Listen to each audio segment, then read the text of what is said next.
semua, perkenalkan, saya Livia Ayunanda, mahasiswa Teknologi Hasil Perikanan Fakultas Perikanan dan Ilmu Kelautan Universitas Diponegoro Angkatan 2018 dengan nomor NIM 260601118120021. Pada kesempatan kali ini, saya akan memberikan beberapa informasi mengenai budidaya ikan air payau.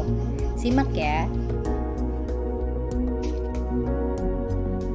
Sebelumnya, budidaya adalah suatu proses memperbanyak sumber daya hayati yang biasanya terdapat pada bidang pertanian, peternakan, dan perikanan.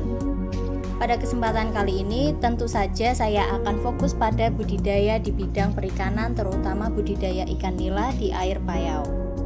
Lalu, bagaimana sih cara budidaya ikan di air payau?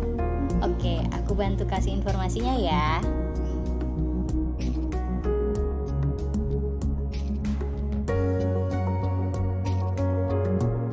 Proses pertama adalah pengaringan.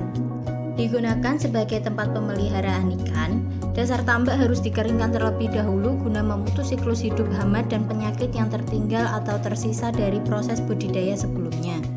Pengaringan ini membuat sinar matahari dapat langsung menyinari tanah sehingga sebagian mikroorganisme atau patogen yang tertinggal pada tambak akan mati akibat adanya paparan sinar matahari. Pengaringan ini juga membantu menghilangkan gas-gas yang terkandung pada dasar tambak. Pengaringan dasar tambak juga harus mengikuti tingkat pasang surutnya air.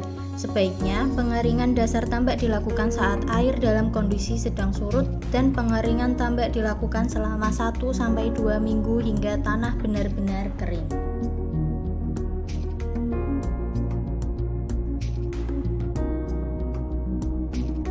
Kedua adalah proses pengapuran.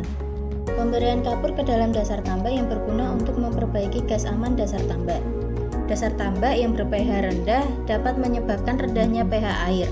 Oleh karena itu, perbaikan pH air tambak harus dimulai dari perbaikan pH tanah dasar tambak. Selain itu, memperbaiki dasar tambak, kapur juga berfungsi sebagai penyedia unsur hara atau fosfor yang dibutuhkan oleh plankton. Proses ketiga adalah pemupukan. Pemupukan pada tambak penting dilakukan untuk menciptakan lingkungan tambak yang ideal, yang mana plankton tersebut dapat menjadi pakan alami untuk ikan serta membantu proses penguraian bahan organik. Pemupukan harus dilakukan dengan benar karena jika ada tahapan yang salah dapat membuat tambak menjadi semakin beracun bagi ikan. Termasuk hal yang sangat penting untuk dilakukan, untuk itu pastikan menggunakan pupuk yang tepat guna mendapatkan hasil yang maksimal.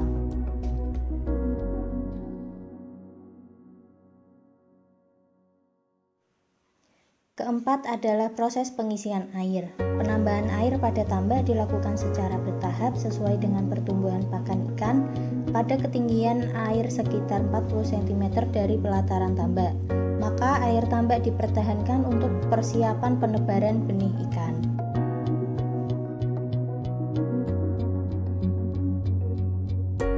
Selanjutnya adalah proses kelima, yaitu penebaran benih. Pada proses pemilihan benih, sebaiknya pilih benih nila berkualitas dan telah diberikan hormon monosek agar ikan lebih cepat besar dan tidak kawin selama masa pemeliharaan agar lebih maksimal.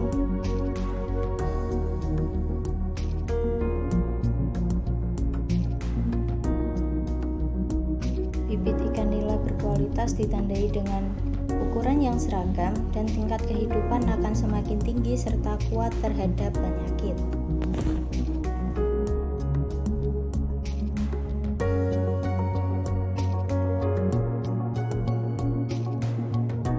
Penebaran bibit sebaiknya dilakukan di pagi hari dan sebelumnya harus dilakukan aklimatisasi dan penyamanan salinitas dengan air kolam.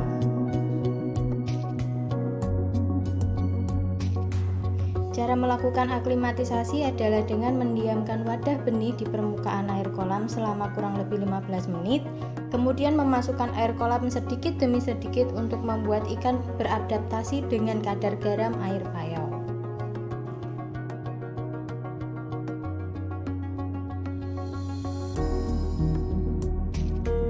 Kadar DO pada air payau lebih rendah dibandingkan air tawar, sehingga jumlah tebar maksimal sebaiknya tidak mencapai 20 ekor per meter persegi.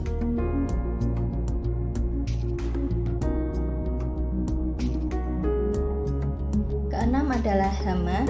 Hama yang sering muncul pada kegiatan budidaya di tambak yaitu seperti kerang-kerangan, kepiting, belut yang merupakan hama yang sering membuat lubang dan merusak pematang pada tambak. Namun hama yang paling berbahaya yaitu hama manusia, di mana kerusakannya dapat menyebabkan para petambak bisa gulung tikar. Ketujuh adalah pemberian pakan. Pemberian pakan sebagai salah satu langkah penting dalam proses budidaya ikan. Namun, kelebihan pemberian pakan bisa mengakibatkan kualitas air menjadi kurang bagus karena menyebabkan bahan organik yang mengendap terlalu banyak. Selain itu, jenis pakan yang diberikan adalah pakan buatan dan pakan alami. Untuk pakan buatan biasanya berbentuk pelet dengan berbagai ukuran, di mana ukurannya bisa disesuaikan dengan ukuran ikan. Pakan ikan sendiri harus mengandung protein, karbohidrat, lemak, asam lemak, vitamin, serta mineral.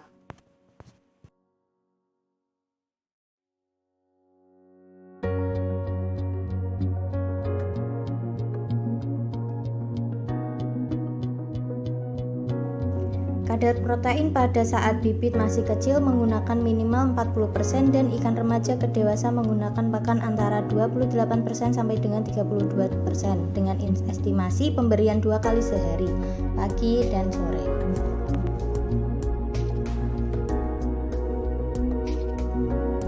Jumlah pakan harian yang diberikan adalah sebanyak 1% dari sampel bobot ikan, dikarenakan jumlah pakan alami di kolam tambak lebih banyak dibandingkan kolam lain.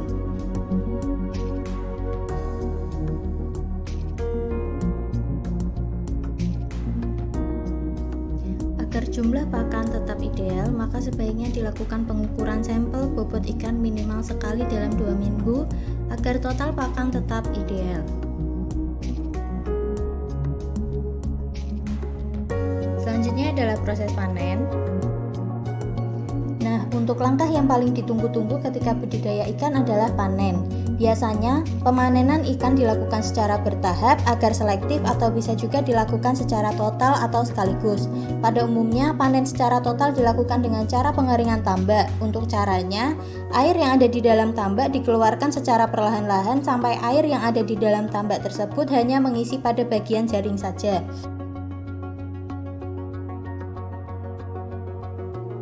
Terakhir adalah pasca panen. Kegiatan akhir dari pemanenan adalah mengecek hasil panen, yaitu dengan cara menimbang atau menghitung jumlah ikan yang berhasil dipanen serta menyeleksi sesuai ukuran yang akan dipasarkan.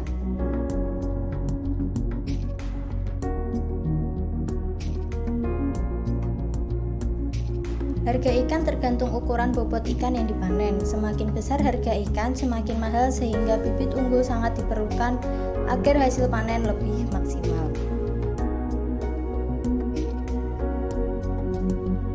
Cukup sekian yang dapat saya sampaikan, kurang lebihnya mohon maaf.